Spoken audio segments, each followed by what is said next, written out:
Hello, what is up guys? Eman from Peso Smart Page here. Welcome sa panibagong episode. Shout out to all the podcast listeners as well. I appreciate you all. Today, papakita ko sa inyo kung paano bumili ng stocks or ETFs using GoTrade. So, let's see here. Yan. So, makita nyo dito yung homepage ulit ng, well, dito homepage. Dito tayo sa portfolio tab ng GoTrade. So, makita nyo dito yung Micron and Square. So, medyo down siya dun sa portfolio kasi ito yung mga libreng stock na nakuha ko kapag nakapag-refer ng panibagong user sa GoTrade. So, kung interested kayo, pwede kayong makakuha ng, I believe, up to $2 worth of stocks kapag nag-sign up kayo sa GoTrade using my link. And then, in turn sa akin, I believe, between $1 to $100 yung pwede kong makuha. Pero so far, I think yung pinakamalaki ko nang nakuha is around $2.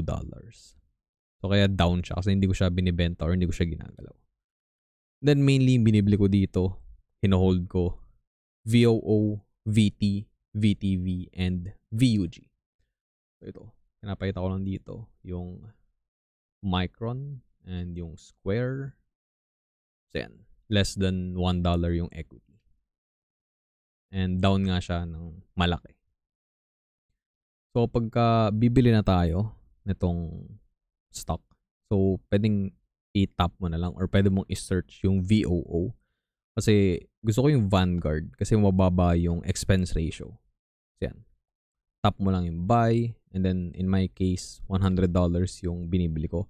Pero in this instance, ginagawa ko $101 para, kasi meron na ring trading fee dito sa GoTrade. Binago na nila yun kasi hindi siya, kumbaga, long term, hindi siya viable as a business, plan. Kasi hindi siya ganun ka-profitable. So, same thing lang dun sa pag cash in, sa swipe up mo lang para ma-confirm yung order or yung iyong trade. So, punta tayo sa VT, same thing, buy lang. Dito, $50 yung nilalagay ko. Kasi mas priority ko yung VOO. Kasi yun yung S&P 500 na ETF. So dito, $51 yung bibili natin. Kita mo yung trading fee na 13 cents in USD. So 50.87 yung nabili natin na VT.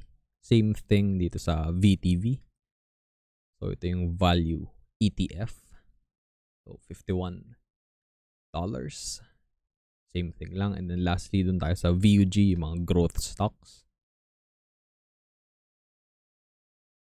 So yan, $51 din yung i-input natin dito.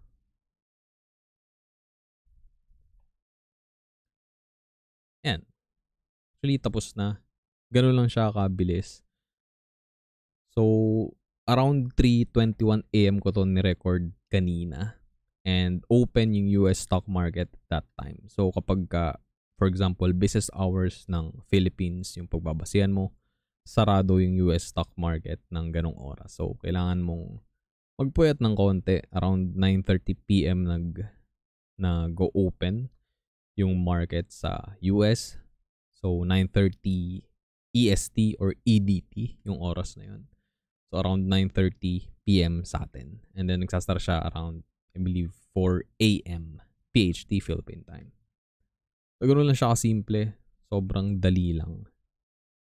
And, again, yung expense ratio dito is sobrang baba lang. Kasi kung i-compare mo, may mga ATRAM, may mga in-offer yung banks natin, BPI, BDO, na nagtatrack din ng S&P 500. So, yung mga vehicle na yun, mas mataas yung expense ratio. So, mas mataas yung, kumbaga, fees na binabayaran mo every year. Or, I'm not sure kung ano yung setup. Kung every month ba binabayaran. But, I believe it's every year din. Yung binabayaran natin na fee dun sa mga bangko na yun. Or, financial institution na nag-offer ng mga financial products na yun. So, dito, upfront lang yung binabayaran mo na fee. Siyempre, yung pag-cash in, may bayad yun. So, 12 pesos lang naman. Tas yung exchange rate difference. So of course, mas mahal mo bibilin yung USD. So dun din kumikita yung GoTrade. And then meron din naman silang payment processor para dun. So konti lang din yung kinikita nila dun sa exchange rate difference. And before, yun lang din yung way nila to make money. So that's why nag-impose sila nung fixed na fee na 55 cents sa BPI para kahit paano magkaroon ng mas malaking kita or extrang income yung GoTrade. And then at the same time, nag-impose rin sila ng trading fees which is sobrang baba lang. Makita nyo kanina yung $100 na binili natin, around less than 20 cents lang yung binabayaran every single trade. And personally for me naman, di ako nagba-buy and sell. Buy lang ako. Just keep buying. Hindi pa ako nakapagbenta kahit isang beses dito sa GoTrade app since, kailan ba ako nag-start? I believe 2021 or 2022 ako nag-transfer ng funds dito sa GoTrade from eToro. Kasi before, nabili din ako ng VOO, nitong S&P 500 ETF sa eToro. But eventually, nakita ko mas okay and mas seamless yung experience dito sa GoTrade. Kasi sa eToro, credit card pa yung ginagamit ko and mas malaking charges na na-incur ko. So in comparison sa GoTrade, mas mababa siya and I believe na mas madaling gamitin yung app. Again, mas seamless yung experience. So yun lang, sobrang dali, nakita nyo naman. And hopefully nakatulong tong video na to sa inyo. We are gonna end the episode here, guys. Thank you for watching and listening. I will see you all in the next episode. Always remember, be smart.